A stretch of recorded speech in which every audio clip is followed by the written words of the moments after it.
നമ്മുടെ ആരോഗ്യമന്ത്രി വീണ ജോർജ് ഈ ആരോഗ്യമന്ത്രിയായി വന്നതിന് ശേഷം യഥാർത്ഥത്തിൽ ഈ ആരോഗ്യ വകുപ്പ് പൂർണ്ണമായും ഒരു തള്ളൽ എന്ന് പറയുന്ന വകുപ്പ് മാത്രമാണ്. മന്ത്രി എന്തൊക്കെയാണ് വന്നിന് തള്ളുന്നത്? അപ്പോൾ ഈ തള്ളൽ മാത്രം നടത്തുന്ന ആരോഗ്യമന്ത്രി ഈ ആരോഗ്യ വകുപ്പിനും ഈ നാടിനും അപമാനമാണ്. ഈ മന്ത്രി എത്രയും പെട്ടെന്ന് ഇനി ഒഴിഞ്ഞിട്ട് കാര്യമില്ല, 1 മാസത്തേക്കേ ഉള്ളൂ.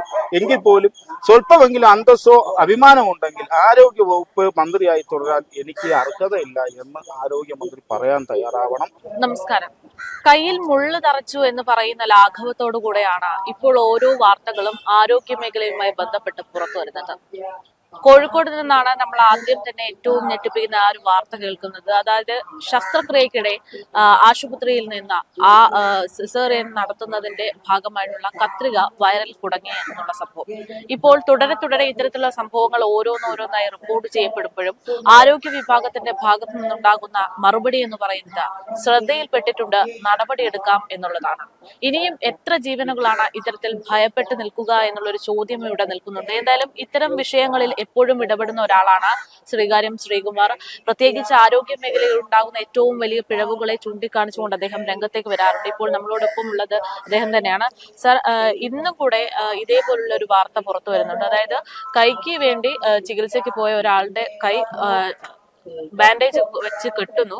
പക്ഷെ ഇപ്പൊ വേദന സഹിക്കാതെ മാറി ഇങ്ങനെ പ്രശ്നങ്ങളായതോടുകൂടെ അയാള് വേറെ ഒരു പ്രൈവറ്റ് ഹോസ്പിറ്റലിൽ പോയപ്പോഴാണ് അറിയുന്നത് ഈ ഗവൺമെന്റ് ഹോസ്പിറ്റലിൽ ചികിത്സ ചെയ്ത അതേ കയ്യില് 5ഓളം കുപ്പിച്ചില്ലുകള് മുറിവിലുണ്ടായിരുന്നു എന്നുള്ള വാർത്ത.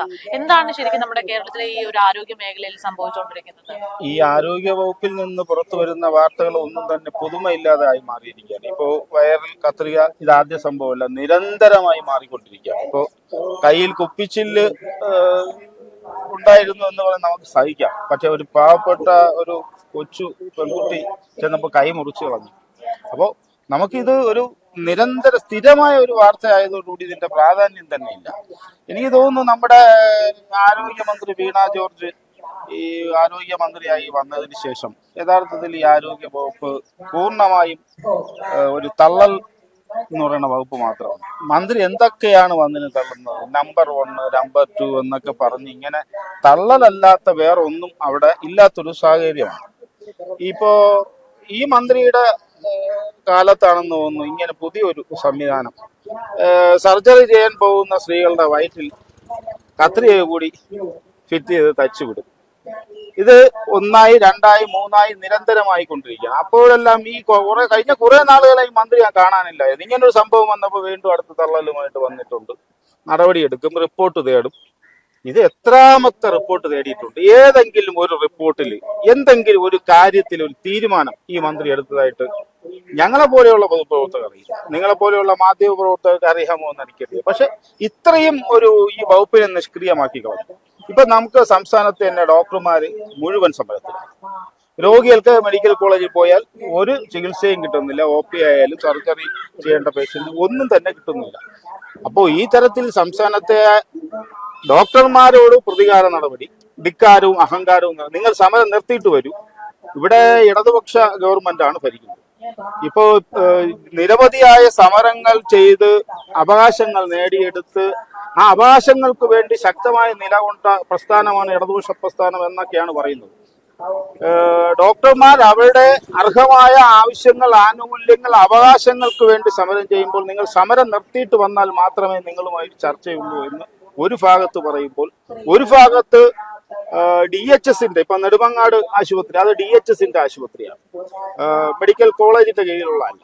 അപ്പൊ DHSലായാലും ശരി, DMEയുടെ കീഴിലായാലും ശരി, രോഗികൾ ആശുപത്രിയിലെത്തിയാൽ അവർക്ക് യാതൊരു നീതിയും ലഭിക്കുന്നില്ല.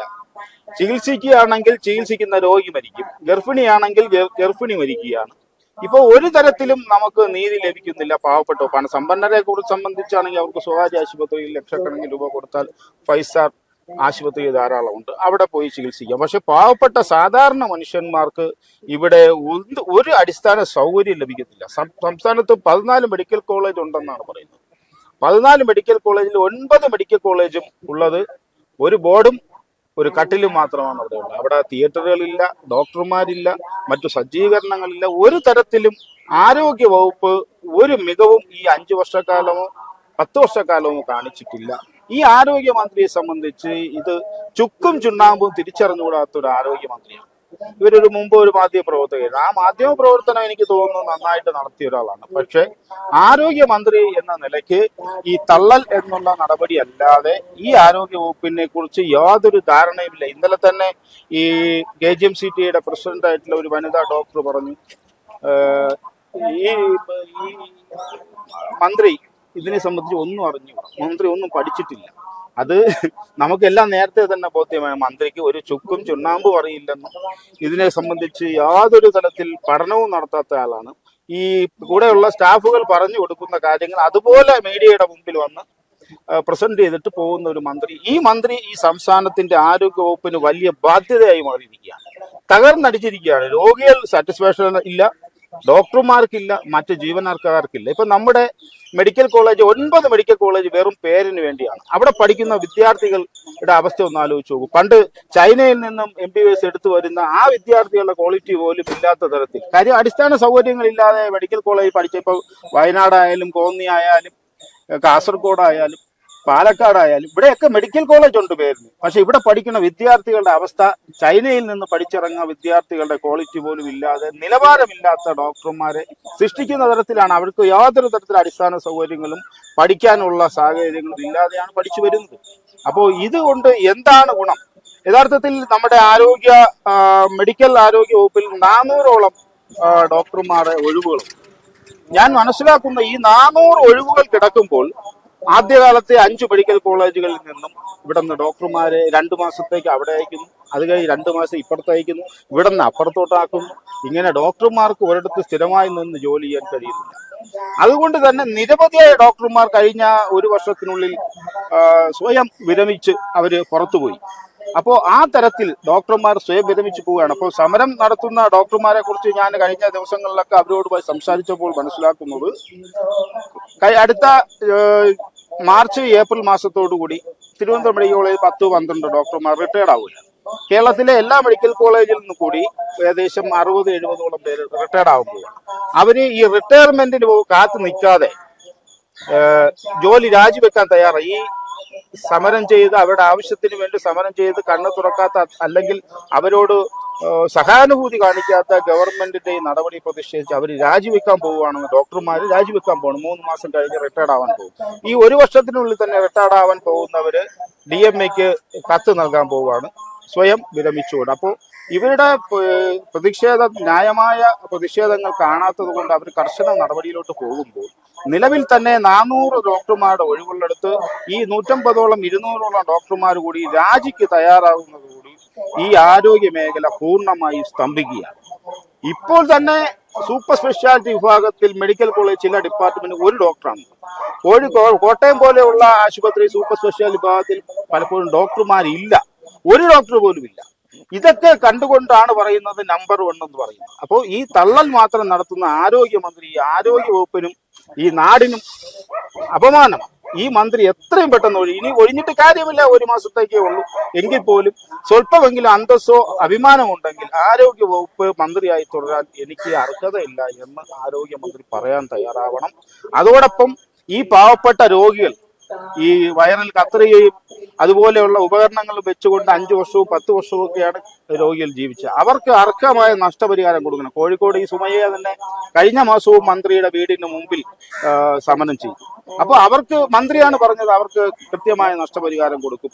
കാര്യം 5-6 വർഷം ഈ വേദന സഹിച്ചുകൊണ്ട് അവർ അനുഭവിച്ച ഈ ത്യാഗം ഈ അനാസ്ഥ കൊണ്ടാണ്, ഈ ആശുപത്രിയിലെ അനാസ്ഥ കൊണ്ടാണ്. ഒരുപക്ഷെ ആശുപത്രി ഇന്ന് തന്നെ ഡോക്ടർ പറയുന്ന കേട്ടു, ഡോക്ടർ ഈ സർജറിക്ക് തയ്യാറാവുമ്പോൾ അതുമായി ബന്ധപ്പെട്ട് നിരവധിയായ ജീവനക്കാർ വേണം. ഈ ജീവനക്കാരിൽ പലരുമാണ് ഇത് എത്ര ആശുപത്രി ശസ്ത്രക്രിയക്കുള്ള ഉപകരണം എത്ര ഉണ്ട് എന്ന് ശസ്ത്രക്രിയക്ക് മുമ്പ് തന്നെ എണ്ണി തിട്ടപ്പെടുത്തുകയും ശസ്ത്രക്രിയ കഴിഞ്ഞതിന് ശേഷം വീണ്ടും എണ്ണി തിട്ടപ്പെടുത്തും. ഇത് എണ്ണി തിട്ടപ്പെടുത്താനുള്ള ജീവനക്കാർ പോലും ഇല്ല എന്നാണ് ഡോക്ടർ പറഞ്ഞത്. അതായത് ഈ ഡോക്ടർ തന്നെ എത്ര ഉപകരണങ്ങളുണ്ട് എന്ന് എണ്ണി തിട്ടപ്പെടുത്തി ഈ ഡോക്ടർ തന്നെ സർജറി കഴിഞ്ഞിട്ട് അത് വീണ്ടും എണ്ണി തിട്ടപ്പെടുത്തേണ്ട പണിയിലേക്ക് അവർ പോവുകയാണ്. അവര് യഥാർത്ഥത്തിൽ ഇത്ര സർജറി നടക്കുന്ന സ്ഥലങ്ങളിലൊക്കെ ആവശ്യത്തിന് ജീവനക്കാരില്ലാത്തത് കൊണ്ട് അവർ അത്രയും മാനസിക സംഘർഷം അനുഭവിക്കുന്നു. അതോടൊപ്പം ഒരു തിയേറ്ററിൽ ഒരു ദിവസം ഒരു ഡോക്ടർ 5 ഓപ്പറേഷൻ നടത്തേണ്ടതിടത്ത് അവർക്ക് 25-30 ചെയ്യേണ്ടി വരുന്നു, അടുപ്പിച്ചടുപ്പ്. കാര്യം അത്രയ്ക്കും ഡോക്ടർമാരുടെയും ജീവനക്കാരുടെയും ക്ഷാമം കാരണം 5 സർജറി നടത്തേണ്ട ഡോക്ടറിന് ഒരു ദിവസം 25 നടത്തുമ്പോൾ ഈ രോഗികളെ ശ്രദ്ധിക്കാൻ പറ്റാതെ വരികയാണ്. അവരെ കുറ്റപ്പെടുത്തിയിട്ട് കാര്യം, അത്രയും മാനസിക സമ്മർദ്ദം അവർ അനുഭവിക്കുകയാണ്. അതിന്റെ എല്ലാ ഉത്തരവാദിത്വം ഈ സർക്കാരിനാണ്. ഈ സർക്കാർ പാവപ്പെട്ട രോഗികളുടെ ജീവന് യാതൊരു വിലയും കൽപ്പിക്കുന്നില്ല. ഡോക്ടർമാരില്ല, നഴ്സുമാരില്ല, മറ്റ് അറ്റൻഡർമാരില്ല, ഈ സർജിക്കൽ തിയേറ്ററുകളിൽ ആവശ്യമുള്ള മറ്റ് ജീവനക്കാരില്ല. ഇങ്ങനെ സകല മേഖലയും തകർന്നടിഞ്ഞിരിക്കുന്ന ഒരു സംവിധാനമാണ്. ഇതിന്റെ പൂർണ്ണ ഉത്തരവാദിത്വം എന്ന് പറയുന്നത് ഈ ഗവൺമെന്റിന്, ആരോഗ്യ വകുപ്പിനും ഈ സംസ്ഥാനത്തെ മുഖ്യമന്ത്രിക്കുമാണ്. അവർ ഇതിന്റെ ഉത്തരവാദിത്വം ഏറ്റെടുക്കുക തന്നെ വേണം. ഇനിയിപ്പോ രാജിവെച്ചൊഴിയാൻ പറയേണ്ട കാര്യമില്ല. 1 മാസം കൂടെ കഴിഞ്ഞാൽ ജനം ഇവരെ ചവിട്ടി പുറത്താക്കും എന്നുള്ളത് കൊണ്ട് ആ വാക്ക് രാജിവെക്കണം എന്നുള്ള വാക്ക് ഉപയോഗിക്കുന്നു. ഈ പറയുന്നത് പോലെ മാനസിക സമ്മർദ്ദം സ്വാഭാവികമായിട്ട് ഡോക്ടേഴ്സിന് ഉണ്ടാവുമല്ലോ. നമ്മളിപ്പോ ഒരു ചികിത്സാ പിഴവ് എന്ന് പറയുമ്പോൾ ആദ്യം തന്നെ ചോദിക്കുന്നത് ആ ഡോക്ടർക്ക് എന്താ കണ്ണില്ല, അല്ലെങ്കിൽ ശ്രദ്ധിച്ചുകൂടായിരുന്നു എന്നുള്ളൊരു ചോദ്യമാണ്. പക്ഷെ നമ്മൾ ഇങ്ങനെയുള്ള കാര്യങ്ങളൊക്കെ എടുത്തു നോക്കുമ്പോൾ സ്വാഭാവികമായിട്ടും നമുക്ക് മനസ്സിലാവുന്നത് അവിടെയുള്ള തൊഴിലാളികളുടെ ഒരു എണ്ണത്തിലുള്ള കുറവ് തന്നെയാണല്ലോ അവർക്ക് ശ്രദ്ധ കുറവ് ആയി മാറുന്നത്. അപ്പോൾ സർക്കാരിനെ സംബന്ധിച്ച് ഇത് വലിയൊരു വെല്ലുവിളിയായി മാറുമല്ലോ. പ്രത്യേകിച്ച് ഈ തെരഞ്ഞെടുപ്പ് വരാൻ പോകുന്ന സമയത്ത് കൂടെ സർക്കാരിന്റെ ഏറ്റവും വലിയ അവകാശവാദങ്ങളിൽ ഒന്ന് കേരളത്തിലെ നമ്പർ 1 ആരോഗ്യ മേഖല അത് പിണറായി സർക്കാരിന്റെ ഭാഗമായിട്ടുണ്ടായതാണ് എന്നുള്ളൊരു വാക്കാണല്ലോ. അപ്പൊ അതെങ്ങനെയാണ് സർക്കാരിനെ ബാധിക്കാൻ പോകുന്നത്? തീർച്ചയായിട്ടും ഇത് ജനങ്ങൾ മൊത്തം, സംസ്ഥാനത്തെ ഈ സ്വകാര്യ ആശുപത്രിയിൽ പോകാത്ത മുഴുവൻ ജനങ്ങളും, ഈ ആരോഗ്യ വകുപ്പുമായി ബന്ധപ്പെടുന്ന മുഴുവൻ ജനങ്ങളും ഇപ്പൊ ഗവൺമെന്റിന്, ആരോഗ്യ വകുപ്പിന് എതിരാണ്. അത് DHSലെ ചികിത്സയായാലും ശരി, DME വഴിയുള്ള ചികിത്സയായാലും, രണ്ടായാലും പരലോകത്തേക്ക് പോകുന്ന അവസ്ഥയിലാണ്. നെടുമങ്ങാട് ഗർഭിണി മരണപ്പെട്ടു. അതുപോലെ ഒട്ടേറെ പേര് മരണപ്പെടാതെ പോകുന്നത് അവരുടെ ഭാഗ്യം കൊണ്ടാണ്, ദൈവാധീനം മാത്രമാണ്. അല്ലാതെ ഈ ഗവൺമെന്റിന്റെ ഭാഗത്ത് നേരത്തെ പറഞ്ഞല്ലോ, ഒരു സർജറി ചെയ്യേണ്ട ഡോക്ടറിന് 10, 20, 25 സർജറി ഒരു ദിവസം ചെയ്യേണ്ടി വരിക. പക്ഷെ രോഗികളുടെ കാര്യത്തിൽ അത്രയും കുറവ് വരുന്നില്ല. രോഗികളുടെ കാര്യത്തിൽ കൂടുതലും ഡോക്ടർമാരുടെ കാര്യത്തിൽ കുറവുമാണ്. അങ്ങനെ വരുമ്പോൾ ഈ ഡോക്ടർമാരും മനുഷ്യരാണ് എന്നൊരു സമീപനം നമ്മൾ എടുക്കണമെന്നുള്ളതാണ്. ഞാൻ അവരെ ന്യായീകരിക്കാൻ പോകും. ഈ കുറ്റം ചെയ്തത് അല്ലെങ്കിൽ തെറ്റ് സംഭവിച്ചത് അതിന്റെ ഉത്തരവാദിത്തം ആ ഡോക്ടറിന്റെ തന്നെയാണ്. ഇത് എന്തൊക്കെ തിരക്കിന്റെ പേരിലായാലും, അത് എത്ര സർജറി കൂടുതലിന്റെ പേരായാലും ആ ഡോക്ടറിന് ഉത്തരവാദിത്തമുണ്ട്. ഒരു സർജറി ചെയ്ത് കഴിയുമ്പോൾ അതിന്റെ സർജറി ചെയ്യുന്ന ഉപകരണം ഒരു സർജറി ചെയ്യപ്പെട്ട രോഗിയുടെ വയറ്റിനുള്ളിൽ ആയി പോവുക എന്ന് പറയുന്നത്, അല്ലെങ്കിൽ സർജറി ചെയ്തിട്ട് ഒരു എക്സ്റേ എടുത്ത് നോക്കിയാൽ മാത്രം മതിയായിരുന്നു. ഇത് 5 വർഷം ഓരോ രോഗികളും സഹിക്കുകയാണ്. അപ്പോൾ ഇതിന്റെ എല്ലാ ഉത്തരവാദിത്വം എന്ന് പറയുന്നത് ഡോക്ടർമാർക്കുണ്ട് എന്നുള്ളതോടൊപ്പം തന്നെ അടിസ്ഥാന സൗകര്യങ്ങൾ ഒരുക്കാതെ രോഗികളെ ട്രീറ്റ് ചെയ്യാൻ കൊണ്ടുപോകുന്ന അവസ്ഥ സംജാതമാക്കിയ ഈ ഗവൺമെന്റിനുണ്ട്.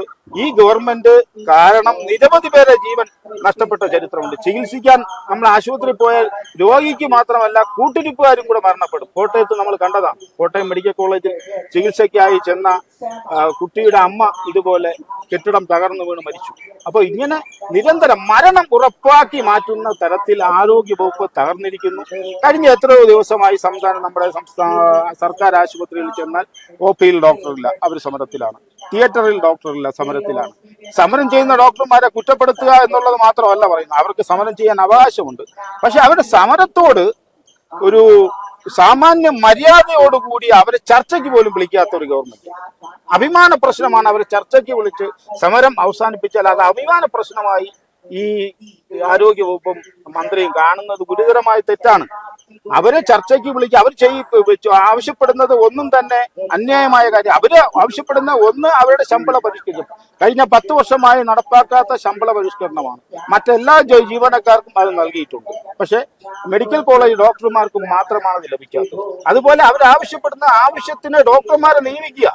400-ലധികം ഡോക്ടർമാർ ഒഴിവുകൾ കിടക്കുമ്പോൾ ആ ജോലി അത്രയും ഇരട്ടിയായി അല്ലെങ്കിൽ 3 ഇരട്ടിയായി ഈ ഡോക്ടർമാർ നിർവഹിക്കുമ്പോൾ ഈ തരത്തിലുള്ള ചികിത്സാ പിഴവുകൾ അതിലുണ്ടാകാനുള്ള സാധ്യതയുണ്ട്. അതുകൊണ്ട് ഇതിന്റെ പൂർണ്ണ ഉത്തരവാദിത്വം ഈ തള്ളൽ എന്നുള്ള കാര്യം മാത്രം നടക്കുന്ന ഒരു വകുപ്പായി, തള്ളൽ വകുപ്പ് മന്ത്രിയായി മാറിയിരിക്കുന്നത്. ആരോഗ്യ വകുപ്പ് മന്ത്രിയല്ല, തള്ളൽ വകുപ്പ് മന്ത്രിയായി അടപ്പതിച്ച് ആരോഗ്യ വകുപ്പാണ്. ഇവിടത്തെ എല്ലാ അനാസ്ഥയും കുറ്റകൃത്യങ്ങൾക്കും കാരണം ഈ ആരോഗ്യ വകുപ്പിന്റെ പിടിപ്പുകേടും കഴിവില്ലായ്മയുമാണ്. എത്രയും പെട്ടെന്ന് ഈ ഡോക്ടർമാരുടെയും രോഗികളുടെയും പ്രശ്നങ്ങൾ മനസ്സിലാക്കണം. വെറുതെ റിപ്പോർട്ട് ആവശ്യപ്പെട്ട ഒരു കാര്യം, റിപ്പോർട്ട് ആവശ്യപ്പെട്ടാൽ ആ റിപ്പോർട്ട് മനസ്സിലാക്കി ഇനി മേലിൽ എന്ത് നടപടി സ്വീകരിക്കണം എന്നുള്ളതിനെ കുറിച്ച് പോലും ഒരു ധാരണയില്ലാത്ത ഈ മന്ത്രിയിൽ നിന്നും ഈ നാട്ടിലെ പാവപ്പെട്ട രോഗികൾക്ക് നീതി ലഭിക്കാൻ പോകുന്നില്ല.